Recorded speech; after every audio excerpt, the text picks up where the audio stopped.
जय हिंद स्टूडेंट्स, मैं ASK sir एक बार फिर से आप सभी स्टूडेंट्स का स्वागत करता हूं ASK sir official YouTube channel पे। तो इस वीडियो क्लास में आपको जो स्थिर वैद्युत विभव एवं धारिता का जो चैप्टर चल रहा था, तो उसमें आगे आपको जो 4 क्वेश्चंस कराए थे मैंने लास्ट क्लास में, और इस क्लास में 5वें नंबर की सीरीज़ चल रही है। क्वेश्चन नंबर 5 इसमें कराया जाएगा। तो आप लोगों को क्लास कैसी लगी कमेंट बॉक्स में कमेंट कर दिया करो, समझ में आया या नहीं। और जो इस क्लास में हम लोग पढ़ेंगे तो ये उसी का पार्ट अगला रहेगा कि विद्युत क्षेत्र का विभव रहेगा वो द्विध्रुव के कारण निरक्षीय स्थिति में इसमें हम ज्ञात करेंगे। ये जो क्वेश्चन है इम्पोर्टेंट क्वेश्चन है, डेरिवेशन जो रहेगा इम्पोर्टेंट रहेगा। ये 2012, 13 और 15 और 16 इन एग्ज़ाम्स में पूछा गया है, आगे भी पूछे जाने की संभावना है। तो चलिए क्लास को स्टार्ट करते हैं। तो इसमें क्या रहेगा, इसका जो फिगर है देखिए, ये माना कि AB एक वैद्युत द्विध्रुव की स्थिति है। तो ये AB जो हो गई वैद्युत द्विध्रुव की स्थिति हो गई। AB के मध्य बिंदु O से P की दूरी R है। ये AB का जो मध्य बिंदु है ये O, इससे जो बिंदु P की दूरी है ये R है, और बिंदु P पर वैद्युत विभव ज्ञात करना है। बिंदु P है, यहाँ पर वैद्युत विभव ज्ञात करना है। तो जो दूरी है ये AB के बीच की दूरी 2L थी। तो इसको जब मध्य बिंदु से डिवाइड करेंगे तो यहाँ पे ये लीडर हो जाएगी, ये लीडर हो जाएगी।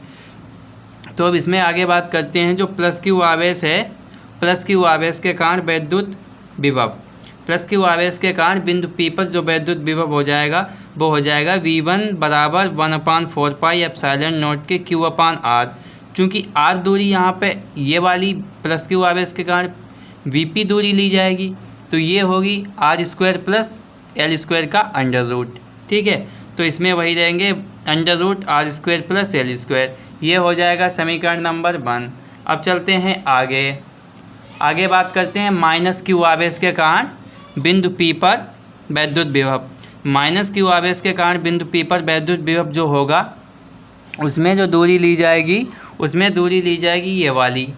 चूँकि ये वाली भी दूरी सेम ही रहेगी, लेकिन माइनस के कारण ये दिशा ये इधर से चल के ये उल्टी दिशा में पड़ेगा, इसलिए ये माइनस का निशान आ जाएगा। तो यहाँ पर 1/4 पाई एप्सिलॉन नॉट के इंटू Q/√R² प्लस L² हो जाएगा।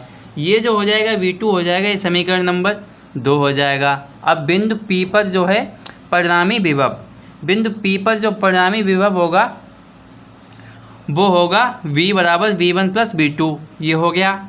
अब V बराबर, जब इसमें V1 का वैल्यू रखेंगे तो V1 की वैल्यू है 1/4 पाई एप्सिलॉन नॉट के इंटू Q/√R² प्लस L²। अब V2 की जो वैल्यू रहेगी वो माइनस का 1/4 पाई एप्सिलॉन नॉट के इंटू Q/R² प्लस L²। ये जो होगी ये प्लस का है, ये माइनस का है, दोनों आपस में कट जाएंगे। तो यहाँ से जो V की वैल्यू आएगी वो 0 आएगी। तो निरक्षीय स्थिति में वैद्युत विभव जो होता है वो किसी भी पॉइंट पर अगर निरक्षीय स्थिति में पूछा जाए तो वहाँ पर 0 ही होता है। तो ये आप लोगों को ध्यान रखना है। तो ये हो गई वैद्युत विभव हो गया, वैद्युत द्विध्रुव के कारण निरक्षीय स्थिति पर वैद्युत विभव हो गया। वैद्युत विभव कितना होता है, निरक्षीय स्थिति पर वैद्युत विभव हमेशा शून्य होगा। निरक्ष के किसी भी बिंदु पर वैद्युत विभव हमेशा शून्य होगा। अब चलते हैं नेक्स्ट क्वेश्चन पे। अब नेक्स्ट क्वेश्चन रहेगा प्रश्न नंबर 6। प्रश्न नंबर 6 है कि वैद्युत द्विध्रुव के कारण किसी व्यापक बिंदु पर वैद्युत विभव का सूत्र। अब किसी व्यापक बिंदु पर वैद्युत विभव का जो सूत्र होगा वो हो जाएगा V बराबर 1/4 पाई एप्सिलॉन नॉट के इंटू P cos θ/R²। अब इसमें इस प्रकार के अगर क्वेश्चन पूछा जाएगा तो इसमें एंगल दिया रहेगा। जैसे अगर अक्ष पर पूछा जाता है तो P/R² हो जाएगा। चूँकि पूछा गया है व्यापक बिंदु पर, सभी बिंदु के लिए रहेगा। चूँकि अक्ष पर थीटा 0 होता है, तो थीटा 0 होता है तो cos 0 1 हो जाएगा। इसीलिए ये हो गया किसी व्यापक बिंदु पर वैद्युत विभव हो गया, इसका मात्रक वोल्ट हो जाएगा। अब चलते हैं नेक्स्ट क्वेश्चन पे। अगला जो प्रश्न रहेगा हमारा वो रहेगा प्रश्न नंबर 7। प्रश्न नंबर 7 जो रहेगा कि वैद्युत विभव प्रवणता से क्या तात्पर्य है। विभव प्रवणता से क्या तात्पर्य है? विभव प्रवणता तथा वैद्युत क्षेत्र की तीव्रता के बीच संबंध लिखिए। ये जो क्वेश्चन है 2012 में पूछा गया है। तो वैद्युत क्षेत्र में जो दूरी के सापेक्ष विभव परिवर्तन की दर, जो वैद्युत क्षेत्र होता है उसमें दूरी के सापेक्ष विभव परिवर्तन की दर को विभव प्रवणता कहते हैं। अब देखिए इसको किस प्रकार लिखेंगे। विभव प्रवणता बराबर E बराबर dV/R। चूँकि ये E नहीं लिखा जाएगा यहाँ पे, अगर आप E लिखते हैं तो कोई दिक्कत नहीं, लेकिन E यहाँ पर नहीं लिखा जाएगा। विभव प्रवणता बराबर हो जाएगा dV/dR, वोल्ट/मीटर, इसका मात्रक हो जाएगा। अब चूँकि बात करते हैं विभव प्रवणता, तो इसमें जो ये विभव प्रवणता व वैद्युत क्षेत्र के बीच जो संबंध होगा उस संबंध को लिखेंगे E बराबर V/D से, वोल्ट/मीटर। इसमें जो V रहेगा वो विभवांतर रहेगा, ना कि विभव। इसमें जो V रहेगा विभवांतर होगा, विभव नहीं होगा। और जो मीटर दूरी होगी वो विभवों के बीच की दूरी होगी। जो विभव पॉइंट हैं, बिंदु विभव हैं, उनके बीच की दूरी ली जाएगी। ठीक है, ये हो गई विभव प्रवणता और वैद्युत क्षेत्र में संबंध। अब चलते हैं नेक्स्ट क्वेश्चन पे, क्वेश्चन नंबर 8। क्वेश्चन नंबर 8 क्या कहता है? क्वेश्चन नंबर 8 में है कि एक इलेक्ट्रॉन वोल्ट की परिभाषा दीजिए। ये जो प्रश्न है 2018 में पूछा गया है, या फिर पेपर कोड। अब जो एक इलेक्ट्रॉन वोल्ट की जो परिभाषा होती है वो होती है किसी इलेक्ट्रॉन को 1 वोल्ट विभवांतर से त्वरित करने पर, किसी इलेक्ट्रॉन को 1 वोल्ट विभवांतर से त्वरित करने पर उसके द्वारा उत्पन्न 1 इलेक्ट्रॉन वोल्ट कहलाता है। जो उसके द्वारा ऊर्जा उत्पन्न होती है उस ऊर्जा को 1 इलेक्ट्रॉन वोल्ट कहते हैं। ठीक है, और इसमें जो इसे EV से प्रदर्शित करते हैं, E स्मॉल रहेगा, V कैपिटल रहेगा, इसे EV से प्रदर्शित करते हैं। ठीक है, और 1 इलेक्ट्रॉन वोल्ट की जो वैल्यू होती है तो वो इलेक्ट्रॉन की जो उस पर आवेश होता है 1.6 × 10⁻⁻19 ये होता है इलेक्ट्रॉन पर आवेश, और वोल्ट कितना रहेगा 1। तो ये जो वैल्यू हो जाएगी 1.6 × 10⁻⁻19 जूल हो जाएगी। ठीक है, अब चलते हैं नेक्स्ट क्वेश्चन पे। हमारा जो नेक्स्ट क्वेश्चन रहेगा वो रहेगा क्वेश्चन नंबर 9। क्वेश्चन नंबर 9 क्या कहता है? ये जो क्वेश्चन है 2020 के XT पेपर कोड में पूछा गया है। इसमें क्या पूछा गया है कि एक समान वैद्युत क्षेत्र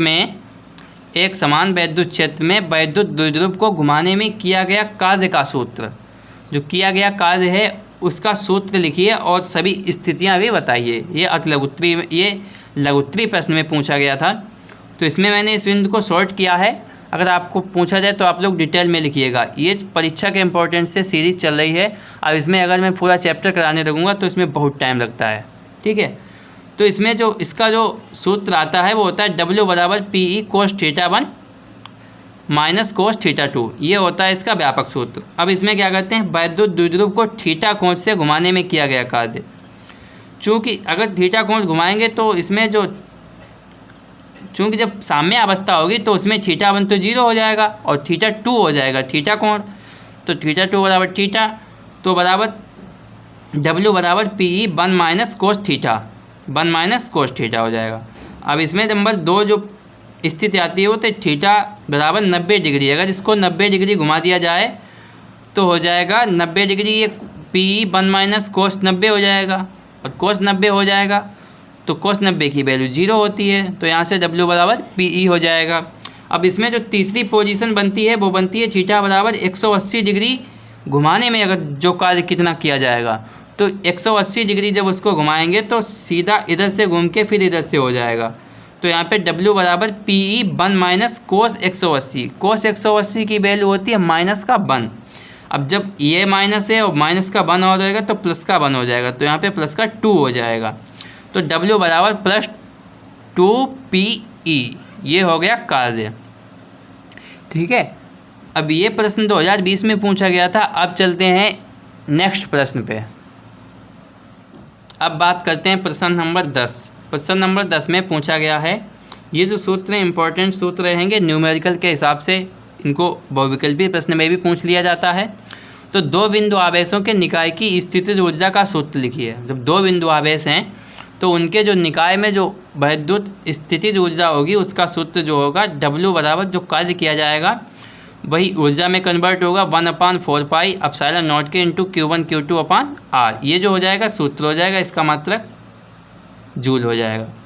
अब यदि दो से अधिक बिंदु आवेश निकाय हैं, दो से अधिक अगर बिंदु आवेश निकाय हैं तो उनका सूत्र होगा U बराबर U1 + U2 + U3। चूँकि ये 1/4 पाई एप्सिलॉन नॉट के ये कॉमन होगा सभी में, तो इसको कॉमन ले लेंगे। फिर Q1 Q2 upon R1 + Q2 Q3 upon R2 + Q3 Q4 upon R4। ये जो हो जाएगा निकाय के लिए सूत्र हो जाएगा।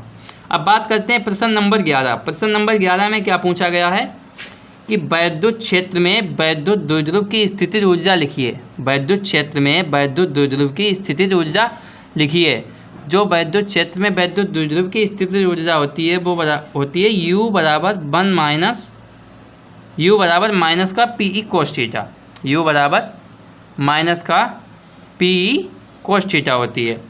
तो यहाँ से बात करते हैं, पहली स्थिति जो आएगी वैद्युत द्विध्रुव स्थायी साम्यावस्था में हो, मतलब स्थायी साम्यावस्था, ये स्थायी साम्यावस्था होगी। थीटा बराबर 0, थीटा बराबर 0 रखेंगे जैसे ही तो U बराबर माइनस का PE हो जाएगा। अब जो कंडीशन नंबर इसमें 2 आती है, जब वैद्युत द्विध्रुव वैद्युत क्षेत्र के लंबवत हो, यानी कि थीटा बराबर 90 डिग्री हो। जब 90 डिग्री होगा तो कोस 90 0 होता है, तो ऊर्जा 0 हो जाएगी। और नंबर 3 पे आता है जब वैद्युत द्विध्रुव अस्थायी साम्यावस्था में हो, यानी कि 180 डिग्री घुमा हुआ। मान लीजिए इसको घुमा के 180 डिग्री ले गए तो वो स्थिति बनती है 180 डिग्री वाली। तो 180 डिग्री में होता कोस, जो 180 डिग्री होता है माइनस का 1 होता है, तो माइनस का 1 और ये माइनस का PE हो जाएगा, तो हो जाएगा प्लस का PE। ये हो गया, और ये हो गई द्विध्रुव की स्थितिज ऊर्जा। ठीक है, अब चलते हैं नेक्स्ट क्वेश्चन पे।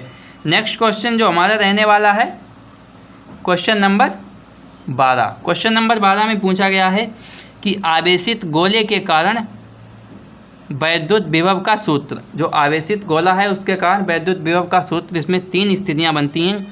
मान लीजिए ये आवेश रखा हुआ है, उसके ये जो बिंदु है P गोले के बाहर है, और एक बिंदु P है जो गोले पर है, और एक बिंदु P है जो गोले के अंदर है। तो इन तीनों स्थिति में निम्न प्रकार से सूत्र बनते हैं। जब R जो है स्मॉल r कैपिटल R से बड़ा है, ये वाले बिंदु, यानी कि जब बिंदु गोले के बाहर हो, तो V बराबर 1/4 पाई एप्सिलॉन नॉट के इंटू Q अपॉन R लिया जाएगा। स्मॉल r लिया जाएगा, दूरी बड़ी ली जाएगी। और जब बिंदु पृष्ठ पर हो तो स्मॉल r और कैपिटल R दोनों बराबर होंगे। ठीक है, जब बिंदु पृष्ठ पर आ जाएगा तो इसमें क्या पोजीशन होगी, वही V बराबर 1/4 पाई एप्सिलॉन नॉट के इंटू Q अपॉन R हो जाएगा। और जब बिंदु गोले के अंदर हो, ये सबसे इम्पोर्टेंट पॉइंट रहेगा, जब बिंदु गोले के अंदर हो। जब बिंदु गोले के अंदर हो तो भी आपको ध्यान रखना है कि गोले के पृष्ठ पर और गोले के अंदर, लेकिन गोला आवेशित होना चाहिए। ठीक है, आवेशित चालक होना चाहिए, तो उसमें जो है विभव जो होते बराबर होता है। ठीक है, बराबर होता है। अब इसमें जो एक प्रश्न और बनता है, सबसे ज़्यादा कन्फ्यूजन होता है, अगर इसी में केंद्र पर पूछ लिया जाए तो भी सरफेस के इतना ही आएगा, लेकिन अगर आवेशित अचालक गोला हो, आवेशित अचालक यदि गोला हो, तो उसमें जो केंद्र पर विभव होगा वो होगा 3/2 और पृष्ठ पर विभव इतना हो जाएगा। ठीक है, ये न्यूमेरिकल्स में ज़्यादातर पूछा गया है, क्योंकि इसमें R बराबर 0 हो जाएगा। ठीक है, तो चलिए चलते हैं नेक्स्ट। लॉन्ग आंसर जो हैं हमारे बहुविकल्पीय और दीर्घ उत्तरीय, जो लघु उत्तरीय क्वेश्चन थे वो समाप्त हो चुके हैं। अब बात करते हैं बहुविकल्पीय MCQ क्वेश्चंस की। तो इसमें जो सबसे इम्पोर्टेंट MCQ क्वेश्चन जो हैं वो लिए गए हैं। तो इसमें जो प्रश्न नंबर 1 है हमारा, वो है कि वैद्युत विभव का मात्रक है। वैद्युत विभव का मात्रक है, कौन सा मात्रक वैद्युत विभव का है, ये जो 2011, 14 और 20 में पूछा गया है। तो V बराबर होता है W/Q0। W का मात्रक हो जाएगा जूल और Q0 का मात्रक हो जाएगा कूलाम। तो इसमें ऑप्शन नंबर पहला सही हो जाएगा। चलते हैं नेक्स्ट क्वेश्चन नंबर 2 पे। इसका जो क्वेश्चन नंबर 2 है, E बराबर 0 वाले वैद्युत क्षेत्र में विभव B का दूरी r के साथ क्या परिवर्तन होगा। अब आप लोगों को पता है E बराबर जो होता है B/D होता है, ठीक है, या B r, दूरी r ली गई तो r ले लेंगे। तो यहाँ पे अगर E 0 है तो V/r होगा। अब r भी इसमें 0 हो जाएगा तो V बराबर 0 हो जाएगा। तो यानी कि B इनमें से किसी पर, V जो है r पर निर्भर ही नहीं करेगा। क्या है, B r पर निर्भर ही नहीं करेगा। ये क्वेश्चन 2017 में पूछा गया है, ठीक है। अब चलते हैं क्वेश्चन नंबर 3 पे। क्वेश्चन नंबर 3 जो है दूरी r पर क्या कह रहा है कि दूरी r पर स्थित दो बिंदु आवेश +q तथा -q के बीच बल यह वेक्टर है।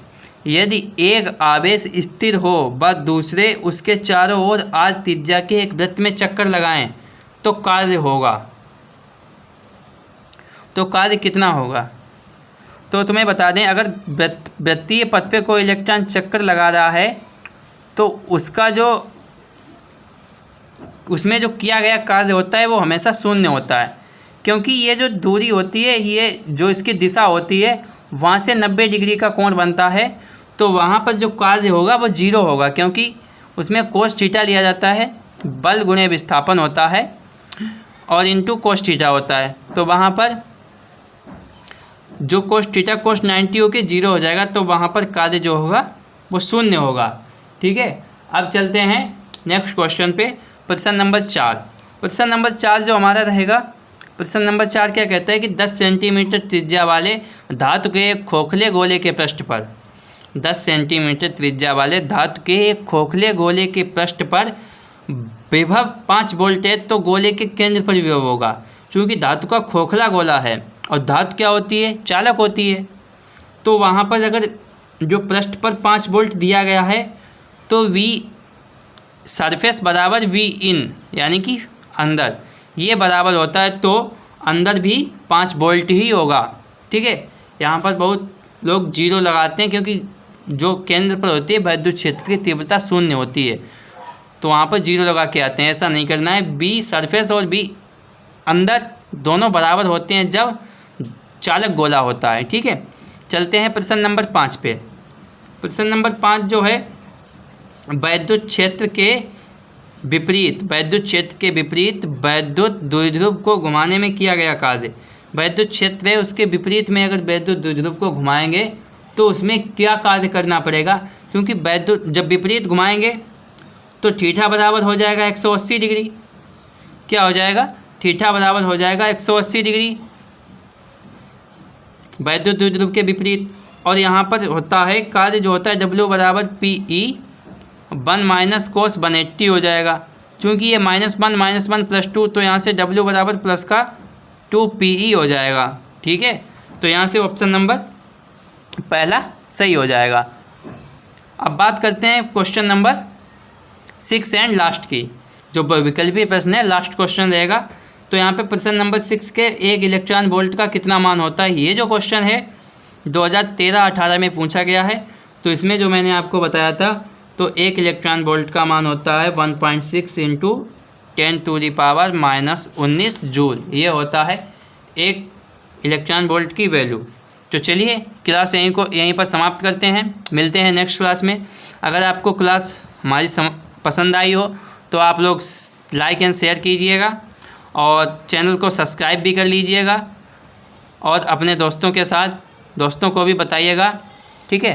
तो चलिए क्लास को समाप्त करते हैं। जय हिंद।